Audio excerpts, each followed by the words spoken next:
Mengapa sih kita itu perlu untuk mempelajari biologi dan apa manfaatnya kita mempelajari biologi?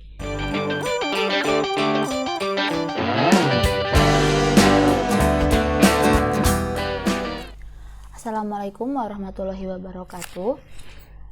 Apa kabar anak-anak semuanya?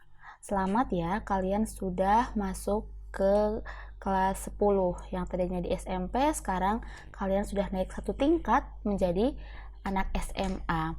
Nah, di sini Ibu akan mengajar kalian pada materi biologi dan materi yang pertama itu adalah ruang lingkup biologi. Sebelumnya, Ibu akan memperkenalkan diri. Karena kita belum pernah ketemu, maka kalian cukup tahu dulu nama Ibu ya. Nama Ibu di sini adalah Ibu Sri Mardianti dan kalian bisa memanggil Ibu itu dengan Bu MD. Untuk informasi lebih lanjut sudah Ibu tampilkan di PowerPoint ini. Untuk yang pertama, kompetensi dasar. Kalian itu harus mampu untuk mengidentifikasi ruang lingkup biologi, mendeskripsikan objek dan permasalahan biologi pada tingkat organisasi kehidupan, baik itu pada tingkat molekul, sel, jaringan, organ, individu, populasi, ekosistem, dan bahkan bioma. Mungkin kalian sering berpikir pertanyaan-pertanyaan yang dibilang mudah ataupun pertanyaan yang sederhana, mengapa sih kita itu perlu untuk mempelajari biologi dan apa manfaatnya kita mempelajari biologi? Coba kalian pikirkan. Sejauh ini kalian sudah mempelajari biologi sudah berapa lama? Dari mulai SD, SMP, dan sekarang di SMA, walaupun kalian di kelas IPS, kalian juga ternyata mempelajari biologi. Nah, oke, hakikat biologi sebagai ilmu. Ibu akan menjelaskan tentang pertanyaan yang tadi. Apa itu biologi? Biologi adalah ilmu yang mempelajari tentang kehidupan. Istilah biologi diambil dari bahasa Yunani, yaitu bios yang artinya kehidupan, dan logos yang berarti ilmu. Jadi biologi itu mencakup tentang segala sesuatu yang ada di muka bumi ini, baik benda mati ataupun benda hidup atau yang dikatakan sebagai makhluk hidup. Nah, lalu mengapa kita harus mempelajari biologi? Biologi itu mempengaruhi kehidupan kita sehari-hari, mulai dari hubungan kita dengan lingkungan, makanan yang kita konsumsi, hingga penyakit yang dapat menyerang tubuh kita. Dengan demikian, dengan memahami biologi diharapkan kita itu dapat memahami diri kita sendiri dan kehidupan di sekitar kita, meningkatkan kualitas hidup kita, dan lebih bijak terhadap lingkungan. Biologi sebagai ilmu sains. Biologi sebagai ilmu pengetahuan memiliki beberapa karakteristik, diantaranya seperti pada bagian di samping. Yang pertama, logis, objektif, universal, empiris, dan akumulatif. Logis di sini berarti bahwa biologi itu melalui proses berpikir, ya, adanya proses pengamatan secara langsung menggunakan alat indera. Kemudian objektif, itu bahwa biologi itu merupakan mata pelajaran ataupun ilmu yang sifatnya itu adalah apa adanya, real, konkret. Sedangkan empiris itu dapat dibuktikan melalui penelitian, melalui pengamatan. Kemudian universal itu sifatnya adalah menyeluruh. Dan akumulatif itu adalah bahwa biologi itu merupakan suatu ilmu yang bisa menerima pembaruan-pembaruan dari ilmu-ilmu yang lain ataupun dari penelitian-penelitian yang sudah ada. Konsepnya untuk ruang lingkup biologi itu kita akan mempelajari cabang dari biologi dan kehidupan pada berbagai tingkat organisasi. Di sini Ibu ambil contoh untuk biologi molekuler itu kita mempelajari tentang tingkatan organisasi kehidupan pada tingkat molekul. Biokimia atau genetika juga kita mempelajari tentang tingkat organisasi pada tingkatan molekuler. Sitologi mempelajari tentang sel, histologi pada tingkatan jaringan, organologi pada sistem pada organ, biologi perkembangan pada individu, biogeografi gen populasi itu mempelajari pada tingkat organisasi populasi. Ekologi, biologi laut pada tingkat ekosistem, dan biologi tropis pada tingkat bioma. Cabang ilmu biologi. Cabang ilmu biologi tingkat organisasi kehidupan itu contohnya ada sitologi yang mempelajari tentang sel, histologi mempelajari tentang jaringan, organologi mempelajari tentang organ. Kemudian cabang ilmu biologi yang mengkaji kelompok organisme. Ada taksonomi, yaitu mempelajari tentang pengelompokan makhluk hidup, virologi mempelajari tentang virus, mikologi yang mempelajari tentang jamur. Sedangkan untuk cabang ilmu biologi yang berdasarkan pada aspek kehidupan, itu contohnya ada embriologi, ilmu yang mempelajari tentang perkembangan janin, sampai nanti dia menjadi embrio. Kemudian anatomi, ilmu yang mempelajari tentang struktur bagian dalam organisme. Fisiologi, ilmu yang mempelajari tentang fungsi atau faal pada kehidupan. Dan cabang ilmu biologi campuran atau terapan itu adalah gabungan dari beberapa kajian ilmu. Contohnya ada biokimia, ilmu yang mempelajari tentang proses kimia dalam kehidupan. Bioteknologi, ilmu yang mempelajari tentang teknologi yang memanfaatkan makhluk hidup. Tingkatan organisasi kehidupan. Nah, di sini bisa kalian lihat ada beberapa tingkatan, mulai dari molekul sampai ke biosfer. Untuk molekul,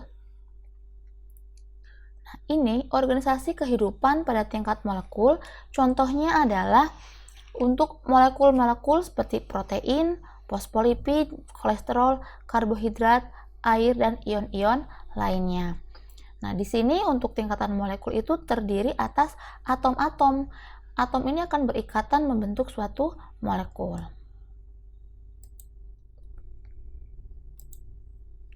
Kemudian untuk tingkatan selanjutnya ada sel.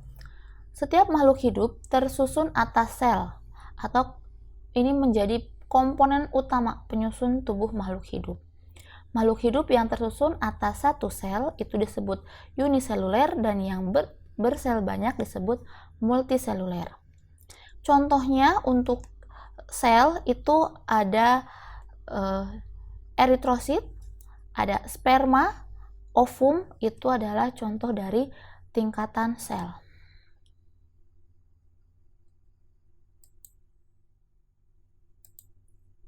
Jaringan.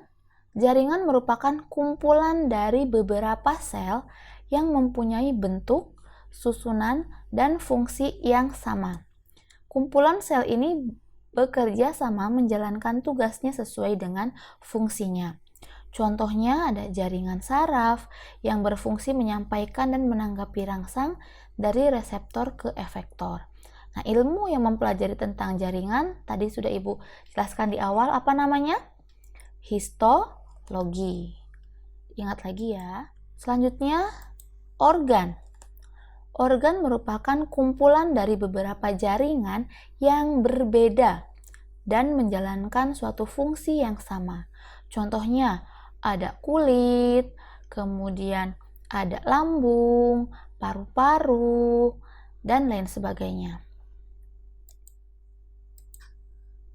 Sistem organ. Sistem organ adalah kumpulan dari beberapa organ yang berbeda dan menjalankan fungsi tertentu pada tubuh kita. Contohnya ada sistem pencernaan, sistem ekskresi, di mana setiap sistem ini terdiri dari beberapa organ yang berbeda. Pada pencernaan, contohnya ada mulut, esofagus, lambung, usus halus, dan usus besar. Sedangkan pada sistem ekskresi terdiri atas kulit, paru-paru, hati, dan ginjal. Organisme atau bisa dikatakan sebagai individu. Contohnya siapa? Kita, ya, manusia, ayam, kucing, itu adalah contoh dari individu. Nah, jadi pengertiannya adalah merupakan organisme tunggal yang tersusun oleh kumpulan sistem organ.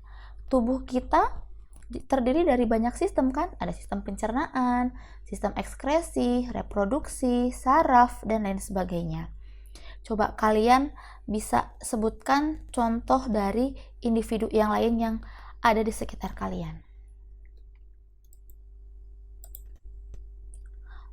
Selanjutnya, populasi.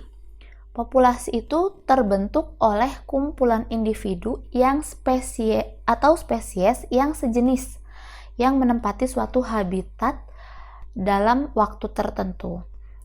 Dalam populasi terjadi interaksi atau hubungan antar spesiesnya, di mana hubungan tersebut bertujuan untuk menjalankan fungsi kehidupan, seperti melakukan perkawinan, berkembang biak, dan untuk perlindungan. Contoh populasi, ada yang bisa? Tadi kan contohnya ataupun pengertiannya adalah kumpulan individu yang sejenis. Misal, kalian pergi ke kebun, kalian melihat sekumpulan pohon pisang, nah itu adalah populasi pisang. Atau kalian pergi ke peternakan ayam, itu adalah contoh dari populasi. Spesies yang sejenis pada habitat dan waktu yang sama, itu namanya populasi. Nah, sedangkan tingkatan selanjutnya, komunitas.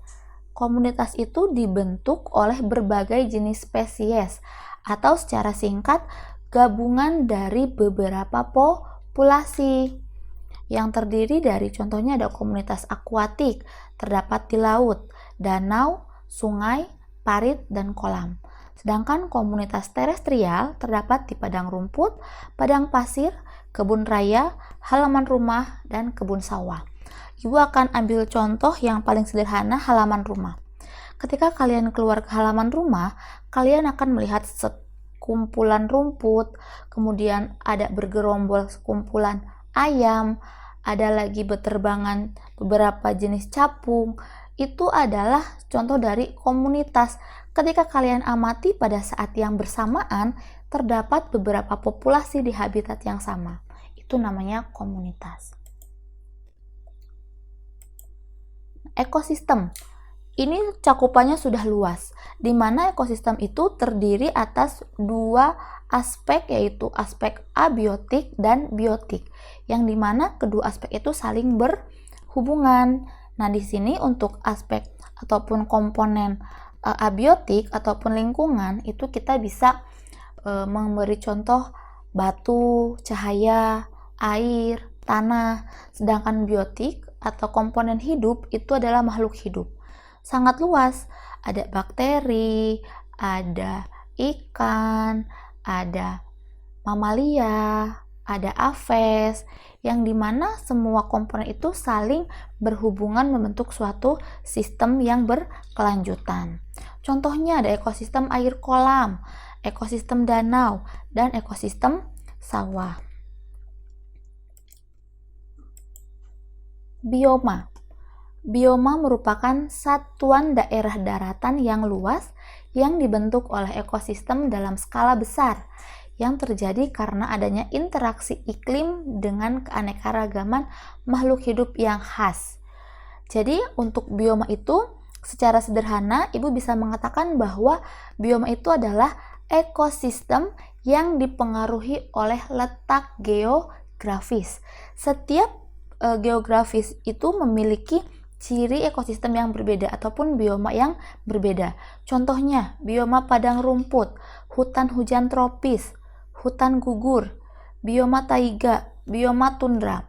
Contohnya, hutan hujan tropis itu terletak pada daerah yang memiliki iklim tropis, di mana curah hujannya tinggi, kelembabannya tinggi. Sedangkan untuk tundra itu berada di daerah yang dekat dengan kutub. Sinar matahari jarang, kemudian tidak ada curah hujannya. Nah, itu adalah contoh dari bioma. Untuk selanjutnya, Ibu akan memberikan satu tugas untuk kalian yang nanti kalian kerjakan pada link yang akan Ibu berikan nanti. Kalian tinggal isi saja. Jangan lupa kalian beri nama, NIS, dan kelas kalian. Nah, untuk tugas yang pertama, jelaskan pengertian dari sifat ataupun karakteristik biologi sebagai ilmu sains, yaitu logis, objektif, empiris, universal, dan akumulatif. Kemudian kalian mencari 10 cabang ilmu biologi beserta pengertiannya yang belum tertera pada PowerPoint yang telah Ibu jelaskan. Yang ketiga, kemukakan beberapa manfaat atau penerapan biologi di bidang kedokteran, pertanian, peternakan, industri makanan, dan farmasi. Masing-masing kalian berikan 3 manfaatnya. Bagaimana? Apakah sudah jelas?